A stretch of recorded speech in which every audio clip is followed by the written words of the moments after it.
नमस्कार फ्रेंड्स, मैं doctor Ram Srivastava, professor retired, Haryana कृषि विश्वविद्यालय, पूर्व सलाहकार, हरियाणा किसान आयोग। फ्रेंड्स, मैं आज एक बहुत ही महत्वपूर्ण विषय जो कि डिस्कशन में बहुत कम है, उसको लेके आपके सामने आया हूँ। और वो विषय है युवाओं को भ्रमित करना। हमारे अधिकांश इंस्टीट्यूशंस ये कोशिश करते हैं कि जो युवा शक्ति है उसको बहुत अच्छी तरीके से चैनलाइज किया जाए, ताकि वो देश हित में, प्रदेश हित में और अपने समाज के हित में उस शक्ति का इस्तेमाल कर सकें। और सरकार की बहुत सारी योजनाएं भी इस तरह की चलती रहती हैं।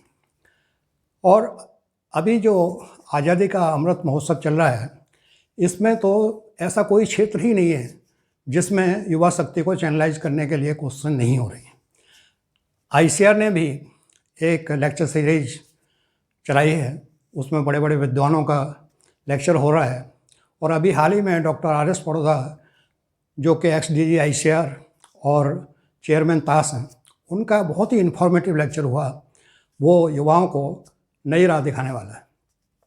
तो ये सतत कोशिशें होती रहती हैं युवाओं की शक्ति को अच्छी दिशा में चैनलाइज करने के लिए। लेकिन एक दूसरा तबका भी है जो युवाओं के मन में ये डालने की कोशिश में लगा रहता है कि देश में कुछ नहीं हो रहा, सब कुछ तहस नहस हो गया, और उसको निराशा की गर्त में धकेलने की पूरी कोशिश होती है। तो ऐसी कोशिशों को हमें नाकाम करना चाहिए और सही जो जानकारी है उन तक पहुंचाने के लिए हमारे प्रयास लगातार जारी रहना चाहिए। तो आज मैं इसी से संबंधित एक समस्या है जो कि नींबू है, और वो बहुत ही बड़ी चर्चा का विषय आजकल बना हुआ है। इस बात में कोई दो राय नहीं है कि नींबू बहुत ही महंगा हो गया है, और उस महंगाई की वजह से बहुत सारे हमारे जो गरीब भाई हैं या मध्यम वर्ग के लोग हैं वो नींबू तक अब नहीं पहुंच पा रहे हैं। लेकिन कुछ लोग इस तरह के वीडियो बना रहे हैं जैसे कि ये किसी के द्वारा लाई गई समस्या है या सरकार ने यह समस्या पैदा की है। कोई कह रहा है सरकार हमें लूट रही है, कोई कह रहा है हमारे थाली में से नींबू भी उठा लिया। तो ये इस तरह के जो वीडियो हैं हमें हतोत्साहित करते हैं, हमारे अंदर की शक्ति को ख़त्म करना चाहते हैं। अब बिना वास्तविकता बताए वो अपनी बातों को फैला रहे हैं। लेकिन वास्तविकता ये है कि जो नींबू के साथ ये समस्या आई है, कम पैदावार हुई है, वो एक प्राकृतिक आपदा है। हमें इस प्राकृतिक आपदा से कैसे सामना करना है, किस तरह से हमें इस डिसास्टर को मैनेज करना है, उसके बारे में हमें सोचना चाहिए। जिस समय नींबू में फूल आने का टाइम था, उस टाइम जनरली पानी नहीं दिया जाता है, सिंचाई नहीं की जाती है, लेकिन उस टाइम बहुत ज़्यादा बरसात हुई और 2 महीने तक लगातार हुई। तो जैसे आंध्र प्रदेश है, गुजरात है, या आसाम है, या राजस्थान है, यहाँ या तो ज़्यादा पानी बरसने की वजह से या ज़्यादा टेम्परेचर होने की वजह से फूल नहीं आए तो पैदावार नहीं हुई। तो ये जो क्लाइमेट चेंज है, हमें इससे जूझना पड़ेगा। अमेरिका में भी सारी कॉटन क्रॉप ख़राब हो गई, मेज की क्रॉप सारी ख़राब हो गई, तो वहाँ बहुत ज़्यादा समस्या ये पैदा हो रही है। तो हम इस तरह के वीडियो ना देखें जो कि बिना सिर पैर के होते हैं। वास्तविकता को समझें, और जब हम वास्तविकता को समझेंगे तो हमारा मनोबल ऊंचा रहेगा और उस आपदा से सामना करने के लिए हम सोचेंगे। अब देखिए, यही लोग जो इस तरह के वीडियो डालते हैं, उन्होंने क्या कभी ये बताया कि थोड़े दिन पहले जो पकौड़ों के ऊपर लोगों ने बवाल मचा दिया था, वो पकौड़े को जो लोग नकारात्मक रूप से ले रहे थे वो तो वहीं को ही हैं, लेकिन जिन्होंने एक सकारात्मक तरीके से उसके ऊपर सोचा, उन्होंने बड़ी बिजनेस खड़ी कर दी। जो गुजरात में बड़ौदा में नारायण भाई के पकौड़े, आज 6 उनके बड़े बड़े स्टॉल चल रहे हैं। इसी तरह से आगरा में लोगों ने अपना बहुत बड़ा बिजनेस शुरू किया है। और अकेले यही नहीं, बहुत सारे ऐसे उदाहरण हैं, और कई लोग तो इसको एक ग्लोबल बिजनेस के रूप में ले जाना चाहते हैं ताकि पकौड़े जो हैं विदेशों तक भेजे जा सकें। तो ये सब चीज़ें जो हैं, जो पॉजिटिव लेके चलता है वो तो कुछ कर जाता है, और जो नेगेटिव रहता है वो वही चीज़ें डिस्कस करता है, और अपने मनोबल को गिरा के फिर वो इस लायक नहीं बचता कि वो कुछ कर पाए। अब आप ये देखिए कि रोहतक के पास में गोहाना है, और गोहाना के पास एक गांव है, उसमें श्रीमती सरला मान जी, उन्होंने मोरिंगा की खेती शुरू की। ऑर्गेनिक मोरिंगा उगाती हैं और उनकी पत्तियों को सुखाकर उनका पाउडर बना के देश विदेश भेजती हैं। एक बड़ा बिजनेस उनका शुरू हो गया, कई लोगों को उन्होंने एम्प्लॉयमेंट भी दिया होगा और ये बढ़ा रही हैं, उनके पति उनकी सहायता कर रहे हैं इस मामले में। तो चूँकि उनकी पॉजिटिव सोच थी तो इसी पीरियड में उन्होंने अपनी इस बिज़नेस को काफ़ी आगे बढ़ाया। तो ये जो नेगेटिव टाइप के वीडियो डालने वाले हैं वो आपको उन लोगों के बारे में नहीं बताते जिनकी सक्सेस स्टोरीज़ हैं। इसलिए मैं कहूँगा कि हमारे युवा जो हैं वो national institute of agricultural extension management के द्वारा जो सक्सेस स्टोरीज किसानों की और युवाओं की छापी गई हैं, या ICAR के द्वारा जो सक्सेस स्टोरीज किसानों की छापी गई हैं, उनको पढ़ें। उन लोगों ने कितने अच्छे अच्छे इनोवेशंस किए और कितने अच्छी तरीके से उन्होंने अपने बिजनेस को आगे बढ़ाया है। जब तक हम इस तरह के लोगों से नहीं जुड़ेंगे तब तक हम नेगेटिव लोगों की बात सोच सोच के अपने मनोबल को गिराते रहेंगे और हम किसी काम को करने लायक नहीं रहेंगे। अब देखिए, इसीलिए हमारे जो धर्मगुरु होते हैं उन्होंने कई बार ये कहा है कि आप अपने आत्मबल को बढ़ाइए, उसके तरीके उन्होंने सुझाए हैं, लेकिन हम उधर कम ध्यान देते हैं। अभी जो किसान आंदोलन था उस समय एक वीडियो बड़ा वायरल हुआ, उसमें एक सिख वक्ता वो गुरु नानक जी की वाणी का हवाला देते हुए उन्होंने बताया कि चंगियाई पर चर्चा करना चाहिए। अगर आपको अपना मनोबल ऊंचा रखना है तो चंगियाई पर चर्चा करो। चंगियाई का मतलब है वर्चूज एंड क्वालिटीज़, गुणों की चर्चा करो। और जब आप ऐसा करोगे तो आपका मनोबल ऊंचा रहेगा, आपके अंदर हौसला रहेगा, और हौसला होगा तो आपकी जीत होगी। जिस सेना का हौसला ऊंचा होता है उस पर कम हथियार होते हुए भी वो जीत जाती है। तो ये हमें रखना है और हमें जो नकारात्मक सोच के वीडियो हैं उनसे बचने की आवश्यकता है और सच्चाई जानने की आवश्यकता भी है। देखिए, जब हम सकारात्मक होते हैं तो निश्चित ही हमें वो रास्ते दिखाई देने लग जाते हैं जहाँ हम उन्नत कर सकते हैं, और हमारे अगर सतत प्रयत्न उनमें शामिल हो जाते हैं तो बहुत बड़ी सक्सेस मिल जाती है। 1970 के दशक में जब हमारा कोई भी राजनीतिक नेता या हमारे वैज्ञानिक कहीं अपने भाषण में ये कहते थे कि इंडिया फूड ग्रेन्स में आत्मनिर्भर होना चाहता है, तो यूरोपियन कंट्री के देश या अमेरिका के देश ये सब हंसी उड़ाते थे हमारी। वो सोचते थे कि ये लोग दिन में सपने देख रहे हैं, लेकिन हमारे प्रयत्न सतत रहे, लगातार रहे, उसकी वजह से, और हमारी प्लानिंग अच्छी रही, नीतियाँ अच्छी रहीं, उसकी वजह से आज ये स्थिति है कि हम पूरी दुनिया के देशों को फूड ग्रेन्स देने के लिए तैयार हैं, जिसको जितनी आवश्यकता है उसके हिसाब से। इस साल 100 लाख टन गेहूं का निर्यात एक बहुत बड़ी उपलब्धि है। इसी तरह से चीनी लगभग 70 लाख टन एक्सपोर्ट हो चुकी है, और बहुत सारे देश हमसे अब FTA करने के लिए, फ्री ट्रेड एग्रीमेंट, मुक्त व्यापार के लिए समझौता करने को तैयार हैं, क्योंकि उनको पता है कि इंडिया की स्ट्रेंथ अब काफ़ी है एग्रीकल्चर के क्षेत्र में। तो हमें अपनी इस स्ट्रेंथ को बनाए रखना है और हमें आगे बढ़ना है कृषि निर्यात के क्षेत्र में, और ये तभी संभव है जब हम कृषि के प्रति अपने दृष्टिकोण में परिवर्तन करें। और ये परिवर्तन तभी होगा जब हम वैज्ञानिकों से जुड़ेंगे, जब हम उन संस्थाओं से जुड़ेंगे जो कि देश विदेश में एग्रीकल्चर के मार्केट को जानती हैं, और जब हम उन किसानों से जुड़ेंगे जिन्होंने बहुत अच्छे अच्छे इनोवेशंस किए हैं और उन्होंने अपनी सोच से, अपने प्रयत्नों से खेती को आगे बढ़ाया है। तो ये सब चीज़ें हमें और हमारे युवाओं को करते रहने की आवश्यकता है, तभी हम आगे बढ़ सकते हैं। अब युवाओं को एक सजेशन बहुत इम्पोर्टेंट यही है कि अगर आप कुछ करना चाहते हैं तो पहले आप इन्फॉर्मेशन के पास जाइए। सारी इन्फॉर्मेशन नेट पर अवेलेबल होती है, और अपने मतलब की इन्फॉर्मेशन देखिए और फिर उससे संबंधित आप अपना काम शुरू कीजिए, और तभी आप सक्सेस पा सकते हैं। अब आप ये देखिए कि कृषि के क्षेत्र में फोर्टिफाइड वैरायटीज़ निकाली जा चुकी हैं। 16 क्रॉप्स की 17 वैरायटीज़ अभी हाल ही में निकली हैं 2021 में, और फोर्टिफाइड वैरायटीज़ की डिमांड धीरे धीरे बहुत बढ़ेगी, क्योंकि जैसे जैसे फूड क्वालिटी की अवेयरनेस बढ़ेगी पूरी दुनिया में, तो हमें क्वालिटी फूड बनाने के लिए फोर्टिफाइड वैरायटीज़ की आवश्यकता पड़ेगी।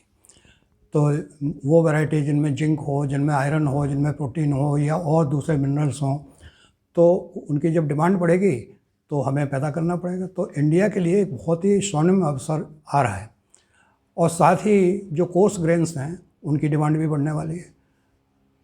तो हम पहले से अपनी तैयारी रखें, क्योंकि हम ग्लोबल मार्केट तक पहुंच चुके हैं और हमने अपनी तैयारी ग्लोबल मार्केट तक जाने की अच्छी तरीके से कर रखी है।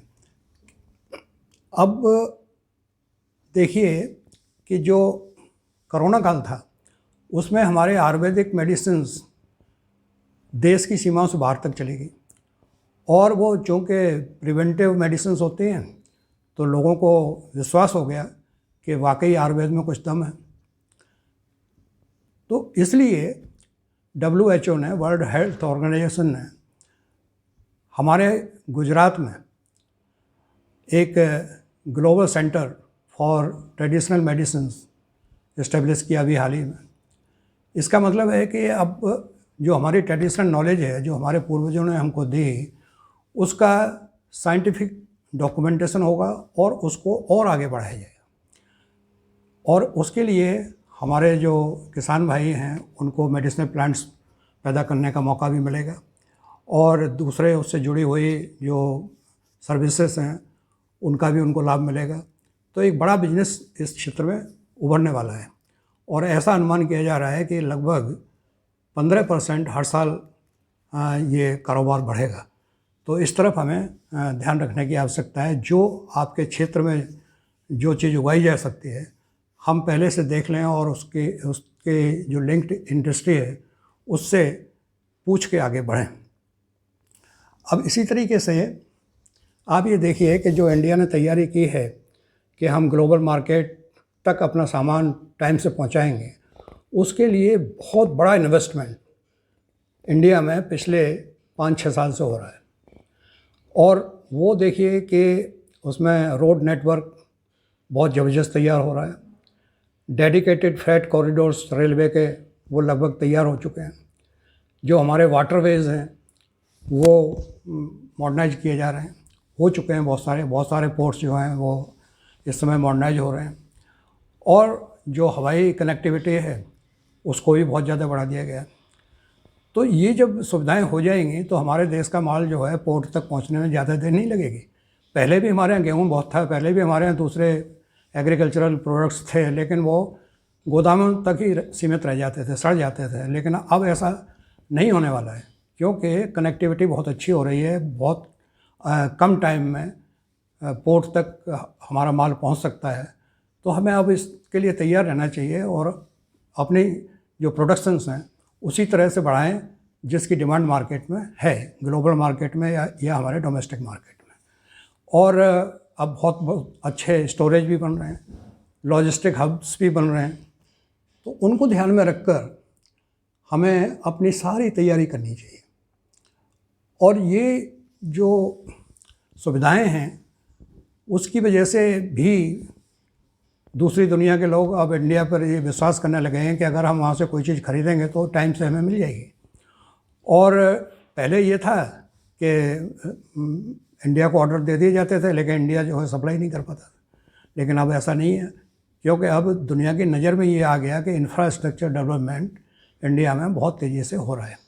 और इसीलिए गवर्नमेंट भी आश्वस्त है कि हम जो हैं लगभग $800 बिलियन का कारोबार कर लेंगे जो 2023 तक। और अब एक्चुअली ये स्थिति भी अब आ गई है, इसको मान लिया है विश्व की जितने भी संस्थाएं हैं कि अब इंडिया जो है वो एक पॉवर्टी वाला कंट्री नहीं है। पॉवर्टी लगभग यहाँ से ख़त्म हो रही है, अब हम मिडिल में आ गए हैं। लेकिन हमें इससे भी और ऊपर बढ़ना है। अगर हमें इससे ऊपर बढ़ना है तो हमें अपने सामान को देश विदेश के मार्केट तक ज़रूर पहुँचाना पड़ेगा। हमारे पास है लेकिन हम पहुँचा नहीं पा रहे थे, और कुछ हमारी और कमियां हैं, उनको भी हमें सुधारने की आवश्यकता है। तो जब हम ये सब सुधार कर लेंगे तो वर्ल्ड मार्केट में हम छा जाएंगे, और हमारे जब प्रोडक्ट वहाँ बिकेंगे तो हमारी इनकम भी बहुत ज़्यादा बढ़ेगी। और हमारा जो ग्रामीण अर्थव्यवस्था है उसमें भी बहुत बड़ा परिवर्तन आएगा। और ग्रामीण अर्थव्यवस्था में परिवर्तन आने का मतलब ये है कि पूरी इकोनॉमी अच्छी हो जाएगी देश की। और ये जो लॉजिस्टिक हब और मल्टी मॉडल लॉजिस्टिक हब्स जो बन रहे हैं डेडिकेटेड फ्रेट कॉरिडोर्स पर, उसमें एक सबसे बड़ा हब जो है वो दादरे यूपी में बन रहा है। ये ऐसा कहा जाता है कि जिस दिन ये बन के तैयार हो जाएगा और यहाँ से काम शुरू हो जाएगा, लगभग साल भर के अंदर यहाँ शुरू हो जाएगा, तो यहाँ डायरेक्ट और इनडायरेक्ट एम्प्लॉयमेंट लगभग 1.5 लाख लोगों को मिलेगा। और ये फ्रेट कॉरिडोर्स के साथ साथ जगह जगह छोटे छोटे मल्टी मॉडल लॉजिस्टिक हब या मल्टी मॉडल ट्रांसपोर्ट हब बनेंगे, तो इसमें एम्प्लॉयमेंट जनरेट होगा। तो हमारे युवाओं को ये चाहिए कि उस इन्फॉर्मेशन के बिल्कुल पास रहें कि भाई यहाँ जो मल्टी मॉडल हब्स बन रहे हैं, चाहे वो लॉजिस्टिक के लिए है चाहे ट्रांसपोर्ट के लिए है, यहाँ कौन कौन सी अपॉर्चुनिटीज़ आ रही हैं और उन अपॉर्चुनिटीज़ के हिसाब से वो अपनी स्किल को बढ़ाएं। अब देखिए, जब हमारे ट्रांसपोर्ट के साधन बहुत अच्छे हो गए और लॉजिस्टिक्स की सुविधाएं बढ़ती चली जा रही हैं, हमारा जो स्टोरेज का सिस्टम है उसको भी हम मॉडर्नाइज कर रहे हैं, पोर्ट्स हमारे मॉडर्नाइज हो रहे हैं, तो इन सुविधाओं का जब फ़ायदा होना शुरू हो जाएगा और विदेशों तक जो हम पहुंच ही चुके हैं ऑलरेडी ग्लोबल मार्केट में, तो हमारी सप्लाई चेन्स बढ़ जाएंगी, बहुत सारी चीज़ें जाने लगेंगी। बहुत सारे देश जो हैं वो हमारे यहाँ से सामान परचेज करना चाहते हैं एग्रीकल्चर से रिलेटेड। तो जब सप्लाई चेन्स ज़्यादा बढ़ेंगी तो इसका मतलब है कि उसमें एम्प्लॉयमेंट भी बहुत ज़्यादा जनरेट होगा। तो हमें चाहिए कि क्या डेवलपमेंट हो रहे हैं उनके बारे में जानते रहें और जहाँ हमारी क्षमताएं जिस तरह की हैं उसकी तरह से उनको हम इम्प्रूव करें, अपनी स्किल को इम्प्रूव करें, तभी हम उसका फ़ायदा उठा सकते हैं, नहीं तो कोई दूसरा आपको उठा लेगा। अब आप देखिए कि एक चीज़ का हमें और ध्यान रखना है, जब हम ग्लोबल मार्केट में पहुँचे हैं तो कंपटीशन भी हमें करना है और उस कंपटीशन में सबसे ज़्यादा क्वालिटी के लिए कंपटीशन होता है और दूसरे देशों का सामान रोकने की कोशिश करते हैं, एक दूसरे के विरुद्ध हो जाते हैं। अब जैसे अभी अपनी कोवैक्सीन जिसने दुनिया भर में हेल्प की कोरोना से बचाने में, अब जो दूसरे देश बना के लाए अपनी वैक्सीन, तो हमारी वैक्सीन के विरुद्ध उन्होंने एक आवाज़ उठाई कि कोई टेक्निकल बैरियर वो लगाना चाहते हैं। तो इसी तरीके से अभी इंडोनेशिया में एक हमारा शिपमेंट रुक गया क्योंकि उनको ये शक हो गया कि जो उनके मानक हैं उसके हिसाब से उनका ये जो मटेरियल इंडिया से आया है वो नहीं है, उसकी जांच हो रही है और शायद वो अब क्लियर हो जाएगा, ऐसा कहा जा रहा है। लेकिन हम ऐसा चांस किसी को क्यों दें? हम क्वालिटी प्रोडक्ट्स अपने बनाएं, इंटरनेशनल मानकों के हिसाब से बनाएं और अपनी साख को मजबूत रखें। ये नहीं कि हम उसमें थोड़ी बहुत मिलावट करके बेच देंगे, चला जाएगा, हो जाएगा, ऐसा नहीं कुछ होना। अब बहुत अच्छे सिस्टम्स जनरेट हो गए हैं क्वालिटी को चेक करने के। वो पहले क्वालिटी यहाँ भी चेक हो गई और फिर उनके देश में जब आपका मटेरियल जाएगा वहाँ भी होगी। तो अगर एक बार पकड़ लिया दोबारा आपको बिजनेस नहीं मिलेगी। इसलिए इस क्षेत्र में भी बहुत काम करने की ज़रूरत है और एपीडा को चाहिए कि अब एक ऐसा प्रोग्राम बनाए कि जो ये मानक हैं, इंटरनेशनल स्टैंडर्ड्स हैं हमारे उत्पादों के लिए जो फिक्स किए गए हैं, उनको जो उत्पादन करता है वहाँ तक या जो व्यवसायी हैं वहाँ तक पहुँचाया जाए, लोगों को ट्रेन किया जाए।